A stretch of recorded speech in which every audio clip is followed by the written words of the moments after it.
lillahi wa inna ilaihi raji'un, inna lillahi wa inna ilaihi raji'un. Kullu nafsin za'iqatul maut.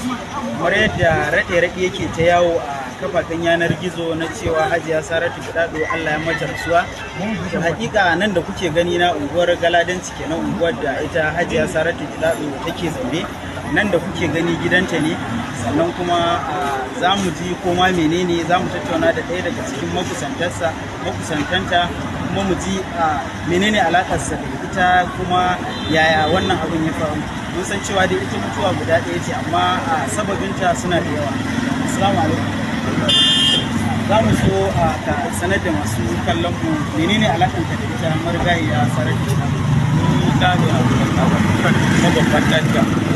An samu labarin wacce wannan lokaci bayan sallan azhar, shin menene abin da ya faru har haka ce wannan mata babu da ne kirkice, sannan kuma muna jaddada mata rama a kabarinta. Abin da ya same ta lafiyar ta kalau, don je karfe 10 na dare ma muna tare da ita, karfe 10 na dare kuma da ni da yan uwana duk muna tare. Muka bar su tare da ɗaya babar tamu muka dawo. Bayan an kwanta an tashi an yi sahur da daddare, sai ta ce ta koma bacci. Komawar da karfe 10 muka zo na safe muka ce ta tashi, aka ce ba ta tashi ba.